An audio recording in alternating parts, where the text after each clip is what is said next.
అందరికీ నమస్కారం. మధుస్ కిచెన్కి స్వాగతం అండి. ఈరోజు మీ ముందుకి ఒక స్పెషల్ స్నాక్ ఐటమ్. ఇది చాలా సింపుల్గా చేసేయచ్చు. ఇంత టేస్టీగా, స్పైసీగా, క్రంచీగా ఉండే మేథీ స్టిక్స్ అనమాట. చాలా చాలా బాగుంటాయి. చాలా సింపుల్గా చేసేయచ్చు. ఎవరైనా ఈజీగా ఇంట్లోనే ఉన్న సింపుల్ ఇంగ్రీడియంట్స్ అని చెప్పొచ్చు. చూస్తున్నారు కదా, చూడడానికి కూడా చాలా బాగున్నాయి. తింటే మరింత రుచిగా ఉంటాయి. చాలా క్రంచీగా, చాలా బాగుంటాయి. దీనికోసం మనకి మైదా పిండి కావాలి. నేను ఒక 150 గ్రామ్స్ మైదా తీసుకున్నాను. దానిలో కొద్దిగా వాము, డ్రై మేతి కాస్త ఎక్కువ వేసుకుంటే బాగుంటుంది. కొద్దిగా చిల్లీ ఫ్లేక్స్ వేసి, రుచికి సరిపడా సాల్ట్ వేసి, వేడి నూనె ఒక గరిటె పోసి బాగా కలపాలి. ముందు గరిటెతోనే కలుపుకోవాలి, ఎందుకంటే ఆయిల్ వేడిగా ఉంటుంది కాబట్టి. ఆ తర్వాత కాస్త గోరువెచ్చగా అయిన తర్వాత మనం చేత్తో కలపొచ్చు. ఈ విధంగా బాగా పిండి అంతా కూడా ఇట్లా విరిగినట్టుగా అయింది కదా. ఇలా ముద్దగా అయిన తర్వాత ఇట్లా పట్టుకుంటే మనకి ఇట్లా గట్టిగా ముద్దగా అవుతుంది. ఇప్పుడు కొద్ది కొద్దిగా నీళ్లు పోసుకుంటూ పిండిని కాస్త గట్టిగానే కలుపుకోవాలి.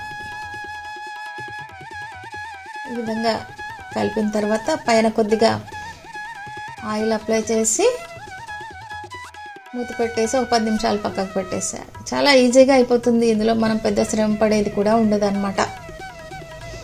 ఆ తర్వాత మనం ఈ పిండిని మరొకసారి బాగా కలిపి, ఆ తర్వాత కొద్ది కొద్దిగా తీసుకుంటూ మనం దీన్ని ఇప్పుడు ఒక రొట్టెలాగా స్ప్రెడ్ చేసుకోవాలి. మరీ పల్చగా కాకుండా కాస్త థిక్నెస్ ఉండేలాగా చూసుకోవాలి కొద్దిగా. ఆ తర్వాత దీనికి ఇలాగే ఇంప్రెషన్ ఇచ్చుకోవాలి, లేదంటే కరకర అనవన్నమాట, క్రంచీగా వస్తాయి. ఆ తర్వాత ఈ విధంగా సన్నగా కట్ చేసుకోవాలి. ఇది మన ఇష్టం, ఈ సైజు అనేది. ఈ విధంగా కట్ చేసిన తర్వాత, నిలువుగా కట్ చేసిన తర్వాత మళ్ళీ క్రాస్గా కూడా కట్ చేయాలి. ఇది మన సైజుని బట్టి, మనకు నచ్చిన సైజుని బట్టి కట్ చేయొచ్చు. ఆ తర్వాత ఇలా ప్లేట్లోకి తీసేసుకొని ఆయిల్ వేడెక్కిన తర్వాత మీడియం ఫ్లేమ్లో మార్చుకొని, ఆ తర్వాత వీటిని వేపుకొని ఒక 5-6 నిమిషాల సేపు చక్కగా వేగనిచ్చి బాగా కరకరలాడతాయి, నిలవ ఉంటాయి. స్టోర్ చేసి పెట్టుకోవచ్చు. ఒక 1 వీక్ వరకు ఉంటాయి. పిల్లలకి ఈవినింగ్ స్నాక్గా పెట్టచ్చు, స్కూల్కి షార్ట్ బ్రేక్లో పెట్టచ్చు. ఇట్లా కూడా మనం తిన్నా కూడా బాగుంటాయి అన్నమాట. చాలా సింపుల్గా అయిపోయింది. చూసారా, ఒక్క 10 నిమిషాల్లో మనం ఈ స్నాక్ని రెడీ చేసేయచ్చు.